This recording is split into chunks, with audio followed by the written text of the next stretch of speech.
Should Michigan have received a postseason bowl ban for what the NCAA found was worthy of a postseason bowl ban in their own language? What's up, kinfolk? It's RJ Young. I am not on a step mill. If this is your first time watching Adapt and Respond, thank you for joining us here. We talk college football year round. If you're into that, go ahead and hit that subscribe button, like this video, and answer the question in the comments below. Do you believe that the University of Michigan's football team should have received a postseason bowl ban given the evidence against them in the advanced sign stealing saga that has finally reached a resolution today, Friday, August 15th, at just before noon Eastern Standard Time?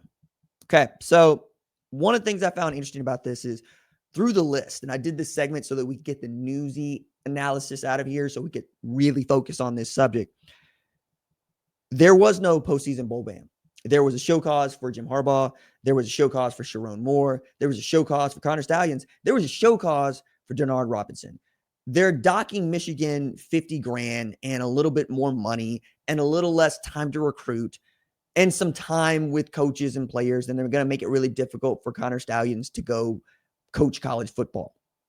All those things are well and good. Great. But that's not what many people thought the punishment should be, given the severity and the scale for what Michigan had done. Now, let's remember, Ohio State received a postseason bowl ban because their players sold memorabilia to get tattoos.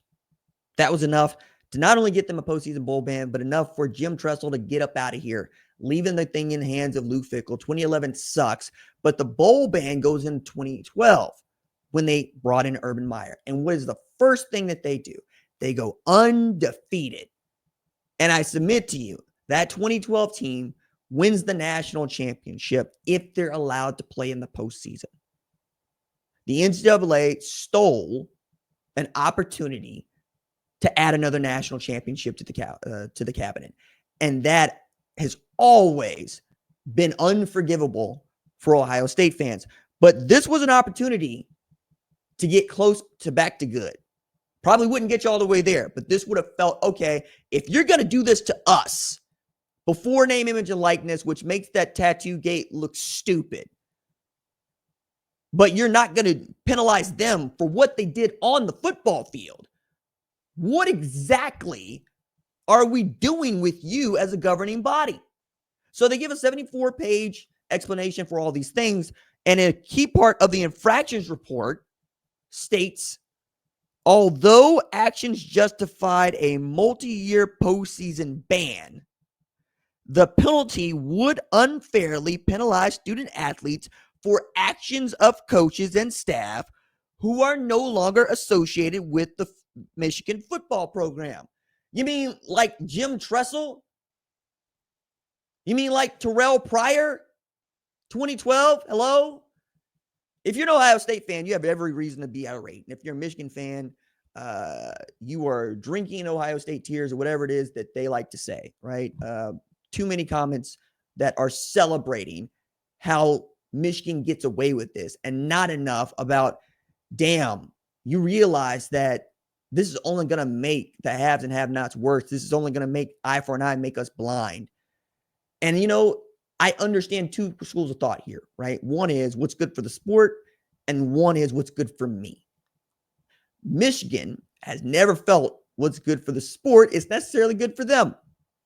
And they're going to operate that way, which is why they were able to draw this out in such a legal process. It's why they slow played and slow rolled. It's like the person that just when we're about to change hands says, oh, yeah, I got it straight and I take the pot. You slow rolling at the table. We all hate that person. It ain't the straight that we hate. It's that it took you this long to figure it out and you waited for everybody else to show. It's not really fair. But again, that's not necessarily what they're doing. They're looking to win. So if you're a Michigan fan, you love this. You showed up to win. People are upset that you went from being quite literally a bad football program. 2020 was a horrible year. And yeah, you eat that because Ohio State went undefeated all the way up through to the national title game, 2020. Everybody started late. Big Ten started later. Ohio State came out ready to go. Had Ohio State and Michigan played, two things would be true. One, it would still be the longest rivalry in the history of the sport. I'll give you extra credit if you can tell me what it is now. The second thing to be true is Jim Harbaugh would not be head coach in 2021 in Michigan. There's no surviving that. He'd have got destroyed the way that Ohio State wanted to destroy Michigan that year. The really loud notion that Ryan Day so badly wanted to beat Michigan like they stole something extra hard 2020. It never came to pass. And then all of a sudden, Michigan got good in a hurry. 2021, make the college football playoff, win the Big Ten. 2022, make the college football playoff, win the Big Ten. 2023, get caught October 23rd. October 23, Jim Harbaugh sits out 6 of the 15 games they played. Doesn't matter. Sherrone Moore's the interim head coach for the Ohio State game. They win it. They win the Big Ten championship. They don't want to really step close to Tony Petitti. Them being Jim Harbaugh. They being Jim Harbaugh. And then they go win the national championship against Washington. Did they do this unfairly? Yes, they did. That's what this case is about. How unfairly you did this. Because you couldn't beat people straight up on the football field. You don't need to go stealing people's signs by going to their friggin' stadiums and videoing them if you feel you can match up man-to-man, one-on-one. Doesn't need to happen. Okay? Then there is whatever this team turns out to be in 2025, 2026. If this team turns out to be, this Michigan team, 2025, a national champ, this is really, really going to upset so many people in the sport, notably Ohio State fans. Okay? Because the object is fairness. We're reaching toward it. We're trying, right? That's why the College Sports Commission has come online. That is why we're trying to really codify these rules around name, image, and likeness. It's why we're really trying to make the revenue sharing work. It's why so many people want a collective bargaining agreement with a labor union that's going to turn over every 4 years. Trying to make this thing work as fair, because what we do know is that if the public believes that it's not, they will no longer be interested. They won't care. This is why betting on the games is such a big deal. If it doesn't feel like this is fair for everyone, even if it's not, and college football has never really been fair, but you're saying the quiet part out loud, you will lose the audience. You will lose everyone. And all that will be left is someone with their ego and their pride. For some folks, say Michigan, the sport might feel too big to fail. Fine, sure. In the interim, you get to wear the black hat, which makes you feel good about yourself. Saying things like bet and you want to be America's team and all this stuff. But people don't remember the rationale that you use to make your argument. I know this because I'm really good at arguing. It's this close to a PhD in English when I decided I wanted to do this for the rest of my life. Like, I was emphasis on creative nonfiction and rhetoric. Okay. And for those of y'all that just easy game here, the best argument is agreement. Okay. Agreeing with someone, or you simply are poking at the very small holes in their arguments and making them larger with each really good question that you ask. But that doesn't mean you won that person's respect. It just means you won their argument. It doesn't mean that you won that person's approval. It just means you won the argument. And most people that win the argument lose a person. It's not always as clacked up as it needs to, as people make it out to be. I'm sure that there is someone out here who's got right now that image of Kobe sitting alone with Larry O'Brien trophy going, it's a Pyrrhic victory.